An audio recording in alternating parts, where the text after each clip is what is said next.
I never imagined our heated exchange about forgotten anniversaries and suspicious late nights would end with him blurting out something so bizarre it felt like a punch to my gut. He was in love with his therapist.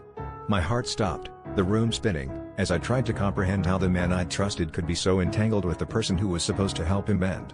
The irony of it all was almost laughable, except I was too busy feeling like my world had just been detonated. Our arguments had crescendoed over time, and now it seemed that every late-night session was a cover for his emotional affair.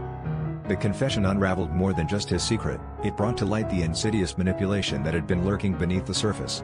The therapist, with her clinical smile and soothing voice, had not only ensnared him but had also been playing us both like pawns in her twisted game. She had encouraged our fights, pushing him further into her web under the guise of therapy while I was left grappling with the fallout.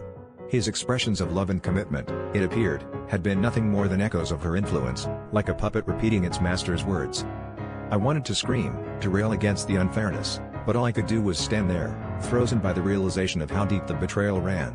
It wasn't just about him, it was about my own vulnerability, my blind trust in the person who was supposed to help him heal. I had been unknowingly complicit, enabling their deceit by believing in the sanctity of therapy.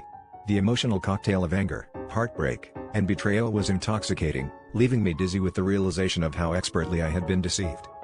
As the truth settled in, a darker thought crept into my mind. Had this been his plan all along? To create a scenario where he could justify his feelings as a consequence of her manipulation, absolving himself of guilt? The layers of deception were so thick that untangling them felt impossible.